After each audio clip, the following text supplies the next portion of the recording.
This is Rikki Soumpholphakdy. I'm here with Emiliano Vargas, getting ready for his fight this weekend in Las Vegas. Emmy, it's been some time since you've been in the ring. It's your first fight of 2025. How are you feeling right now? I'm feeling amazing. Like I said, I haven't been in the ring since September, so I'm super excited, especially in my hometown, man. So Los Vargas, Nevada, all my friends and family are here, and I'm ready to put on a show.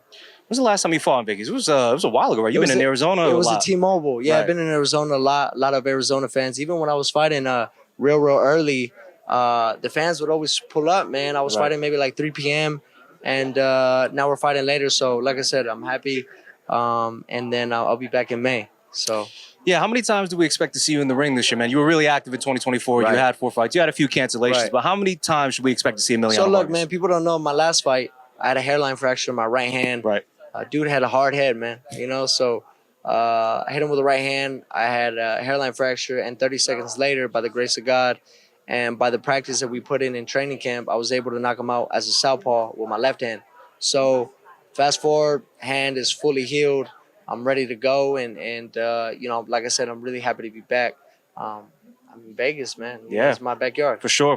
No, we're excited to see you. I expect it to be loud on there on Saturday. Thank you. You were nominated at the Ring Awards as one of the prospects of the Right. year, right? Do you kind of feel like, you've been on the highly touted prospect list for the last 3 years. Do you feel like you're starting to get past that prospect point and you want to start itching into that contender stage? I just look, man. I'm 20 years old. People forget that. Everybody with the world title is 25, 27, 28, 30. So I'm not looking at anybody else's career. I'm looking at my career, and I just think that when the time is right to step up, we'll do it. But like I said, my next opponent is 27 fights. It's a tough fight. Yeah, tough fight, tough, strong fighter. Half of his fights are by knockout, so I know he's a puncher. And like I said, we're gonna look beautiful. We're gonna be smart, and yeah, that Ring Award nomination was amazing. To be recognized for the work that you put in, especially by a publication that is so respected in boxing for years and years. Having Mike Tyson on the cover and Right. and other great fighters like that. For me to be nominated by them is an amazing feeling. So I just know this, man.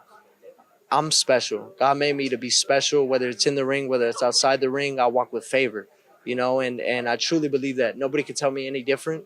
And I just know that every time I step in the ring, I'm blessed, and I'm gonna look phenomenal, and I'm gonna do things that other fighters can't do. So tune in this Saturday, man, March 29th, live on ESPN, and hopefully we fight one day in Saudi Arabia. Mexicans in Saudi. Yeah, no, we're excited to see it, man. There's a bright future ahead of you. I want to kind of go around the boxing landscape a little bit. I want to ask you about Abdullah because your names are kind of like synonymous with each other, right? You're both up and coming. You're young. You guys are talented. Yep. You said after his last fight his fight in November, you tweeted yourself and Mason pay-per-view one day. Talk about that. Yeah, no Do you doubt. feel like that's a future super fight? I think it's a more exciting fight than me and Keyshawn. Mm-hmm. How does Prospect have more followers than the world champion? I don't understand that. Because Abdullah's an exciting fighter, so I want to be in there with the best, So that's the world we live in. People want to say this and that, but you can be the best fighter in the world, but nobody knows about you. Right. How are you supposed to do all the training and nobody wants to come see you fight, man? It's not a good thing. So I think that fight would be an even greater fight. He's going to keep on doing his thing. He's going to keep on winning. I'm going to keep on winning and knocking heads off because that's the only thing that gets attention nowadays, So I got to kill him. If he dies, he dies, So I'm excited. Like I said, I'm going to give more people a reason to tune in every time I step in the ring. And Abdullah, he'll do his thing, I think, next week, right? Yes. He'll be here in Vegas as well. Here in Vegas as well. So I'm sure I'll be at that fight. Like I said, I'm fighting Saturday, Sunday, I'm chilling out, and Monday right back to training camp. I'm fighting in May. So I have to ask, though, with you and Abdullah, right, you're both with Top Rank. I've been to the locker rooms with both of you, right, where you guys share the space. Do you feel like you kind of like sized them up at times? Like, yeah, that's a future fight between me and this guy. No, you know what? It's always been nothing but respect. Him and his family is a lot like me and my family. Right, very tight-knit. Yeah, very tight-knit. He has his brothers. I have my brothers. So we all know what it takes to step in the ring. We all know what it is to compete at this level with the people behind you, with ESPN and everything, all the pressure. So I respect him a lot, and the respect is reciprocated. I've never felt in any way, shape, or form that it's not.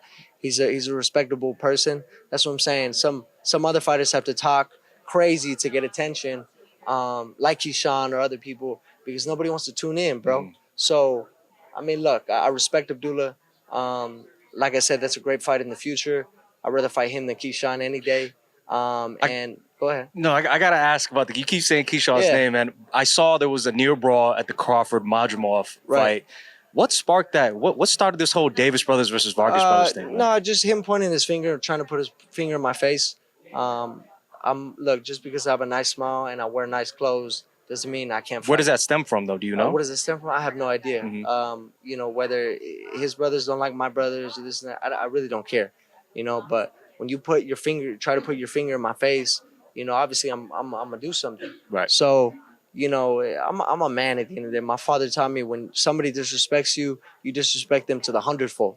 So that's the schooling I come from, you know. So that's what you're not gonna do, you know, is disrespect me. So that's where it came from. But at the end of the day, like I said, you know, it's a different level. You know, nobody really wants to rock with him. He wants to talk about this and that, but I'm making more on endorsements and he's making in his fight purses. So the world champ, yeah, he's a champ, but at the end of the day, you know, I'm a young up and coming star. I know what I got, and I shouldn't bother you. You're the world champ. You should be all the way up here, not even worried about me. So I'm just like I said, I'm blessed. I'm ready to be fighting this weekend, and this is gonna be a show, man. For sure. We're looking forward to it, man. I appreciate the time, Emiliano. It was good catching up with you. Thank you so much, brother. Appreciate it.